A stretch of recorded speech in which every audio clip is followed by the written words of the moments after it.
De volta com o programa Ação Nacional e nós estamos falando hoje sobre o Maio Amarelo. Estamos falando sobre a questão da segurança no trânsito e eu converso aqui com Fabiano Adami, que é gestor de atendimento da CCR Autoban, e estamos falando sobre o Maio Amarelo. Bom, vamos lá.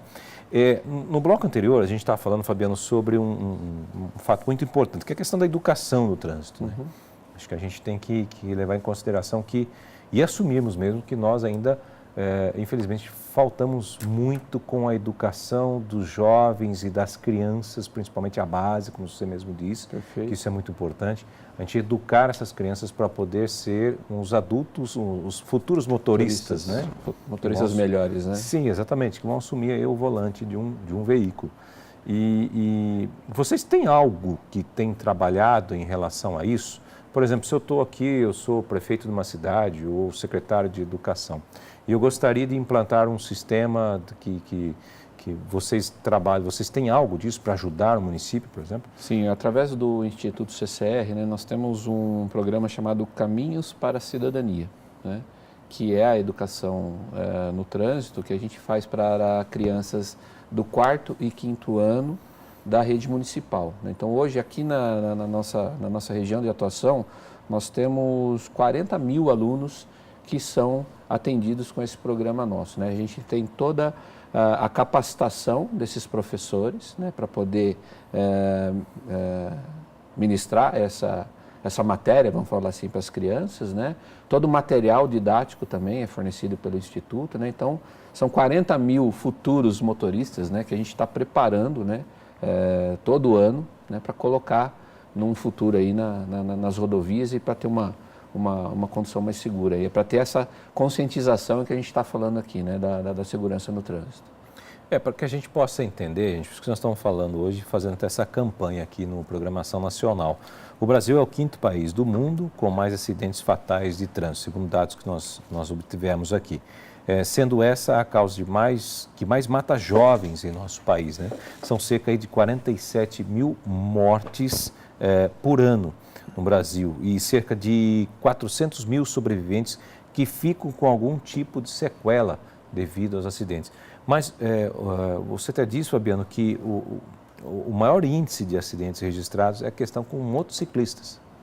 Motociclistas, a gente tem a motociclista, primeiro, né, que o motorista, vamos falar assim, o motociclista, né, ele está exposto ali, né, então ele ali em cima da moto, né, então qualquer eventual queda, uma colisão, o primeiro a sofrer o impacto ali é o motociclista, então ele está muito mais vulnerável, né?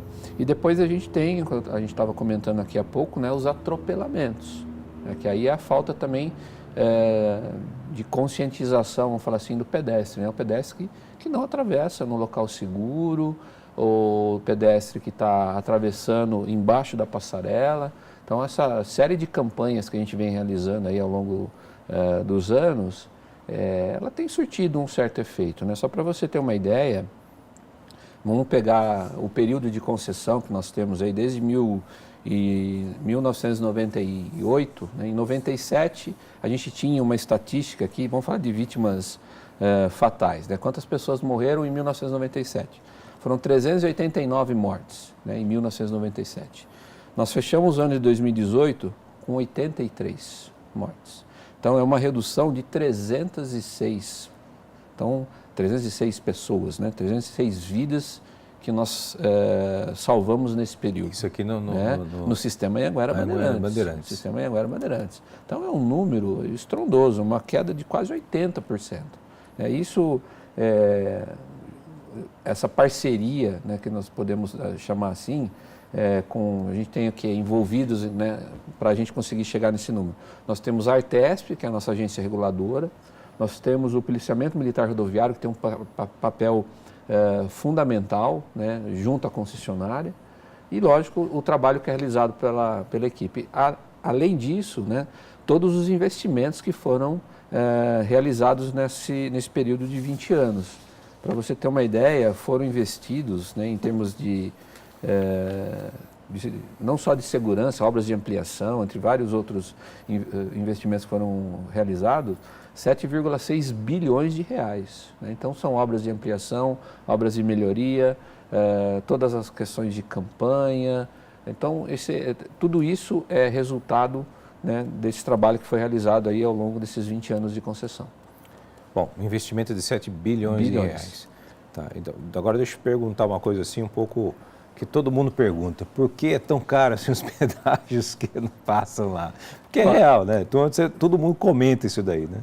O pedágio, né, vamos falar de 7,6 bilhões, da onde saiu esse dinheiro? Saiu do pedágio, né? E não tem outra fonte de renda que não seja o pedágio.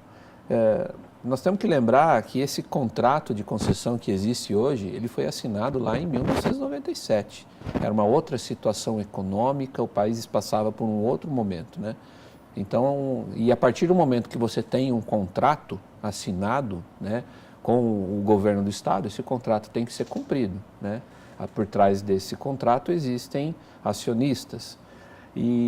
Mas se você pegar agora as novas concessões que estão chegando, você tem valores diferentes. Por quê? Porque o cenário hoje do país ele é outro. Né? Então, são momentos diferentes, não dá para a gente comparar, mas eu acho que a questão é a seguinte, né? Eu acho que não existe pedágio caro ou pedágio barato, né? Eu acho que a gente tem que prezar pela qualidade do serviço que é prestado, né? Se você conversar com algumas pessoas que já passaram por uma situação que precisaram do atendimento da concessionária, ele fala assim, o valor do pedágio que eu pago é muito barato, né? Pela condição das rodovias que nós temos, pela qualidade do serviço que nós prestamos. Bom, até essa questão da redução do número de mortes aqui, né, a gente vê, muitas pessoas reclamam, falam assim, olha, a gente anda agora na rodovia e tem muito radar, né? Aí a turma fala assim, não, isso daí é questão da indústria da multa, porque o governo quer multar todo mundo para ganhar dinheiro e não sei o quê. Eu gostaria de falar um pouquinho sobre isso, se na verdade é multa ou conscientização, o que nós estamos discutindo? Olha, eu entendo isso como... Tem as duas situações, né? Você, infelizmente, né, em algumas situações, a gente tem que mexer, eu digo a gente enquanto governo, eu acho, né? Enquanto poder público, né? Mexer na parte mais sensível do ser humano, que é o bolso, né? Infelizmente, a pessoa só vai se conscientizar, né, através da multa, né? Às vezes as pessoas me perguntam também, falam, Fabiano, tem radar em tal lugar? Eu estou indo para tal lugar, tem radar. Eu falei, gente, a lei de trânsito, ela foi feita para quê? Para ser respeitada, né? Então, se você andar na rodovia dos Bandeirantes a 120 km por hora, de Jundiaí a Cordeirópolis, você não vai ser multado. Se você andar na rodovia Anhanguera, de Jundiaí até Limeira, a 100 km por hora, você não vai ser multado. Então, essa questão da fábrica de multa, né, que as pessoas falam, eu acho que a gente não tem que se preocupar com isso. Nós temos que nos preocupar com a nossa segurança, né, e com a segurança dos outros. Então, se você tem uma rodovia que é para andar a 100 km por hora, vamos andar a 100 km por hora. 120, vamos andar a 120, que a gente não vai ter problema com a multa, com o dinheiro da multa que você vai ter que pagar, né? Então, eu acho que essa questão é uma questão que acho que as pessoas deviam se preocupar mesmo, se preocupar mais com a segurança, né, do que com a multa. Dela e dos outros. Dela e dos outros, exatamente. Sem dúvida.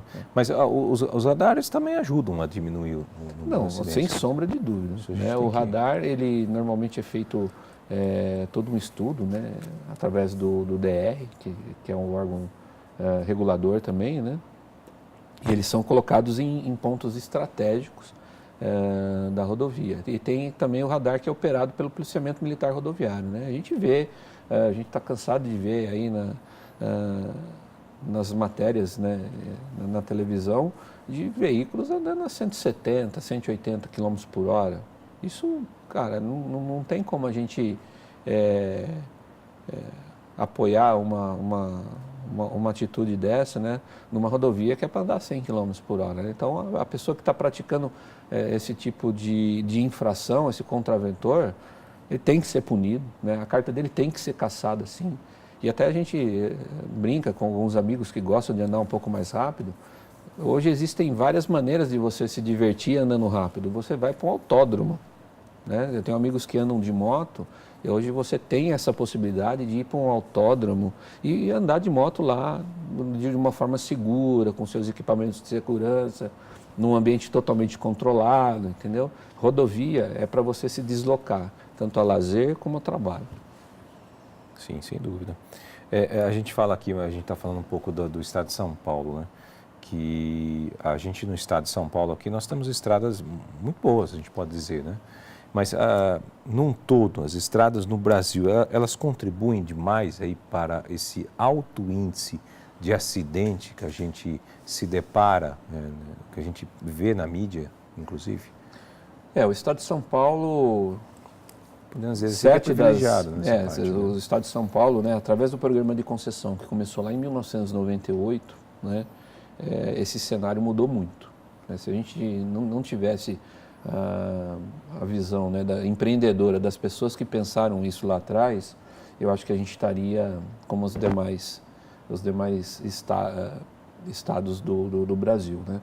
Mas o programa de concessão veio, ele é um programa de sucesso. Eu acho que as rodovias acabam influenciando, né, nesse número elevado de acidentes, de feridos, de vítimas fatais, mas um dos fatores principais que a gente tem, até estatisticamente, o principal causador, né, é o fator humano, né? Em 80% dos casos ou mais, a culpa do acidente é do ser humano, né? Não é mecânico. Não né? é mecânico, não é mecânico. Apesar que a orientação que a gente passa para os motoristas é das manutenções preventivas nos veículos, né? Normalmente você vai lembrar de trocar uma palheta do limpador de para-brisa quando? Está chovendo. Quando está chovendo, né? Então a gente não se atenta a isso. O carro fica lá 12 horas no sol todo dia e tal, e você não se atenta, né? Então esse tipo de checklist que a gente tem que fazer tem que entrar numa programação de manutenção do seu veículo, né? As condições do pneu, condições de freio, farol, lanterna. Às vezes você fala assim, mas isso é um detalhe, então é só uma lâmpada. É só uma lâmpada que pode custar a tua vida e a vida de outro motorista na rodovia, né? Então a questão de combustível, né? Às vezes a pessoa fala, não, eu vou andar tal, ou esquece de pôr, ou vai na sorte, eu vou andar um pouquinho mais, acaba o combustível na rodovia, né? O que é passível de multa. É né? passível de multa, exatamente. Está na legislação. É passível de multa e pode causar um acidente.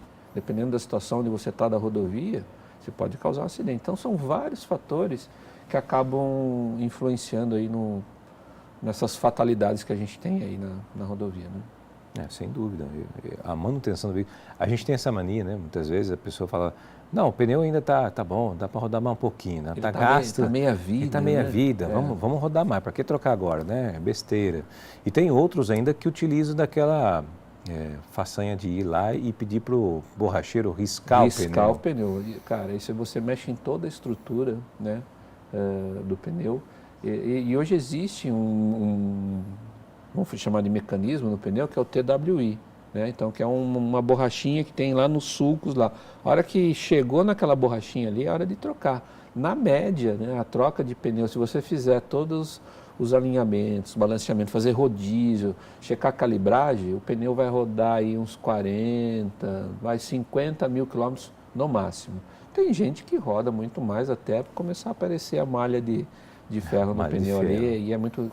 Qualquer chuva que você pegar, você está colocando em risco a sua segurança, a segurança da sua família.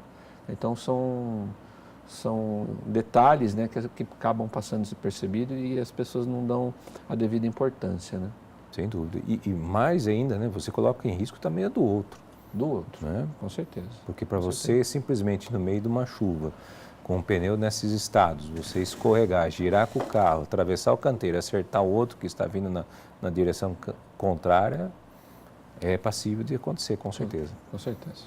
Bom, a gente vai para um rápido intervalo e voltamos já.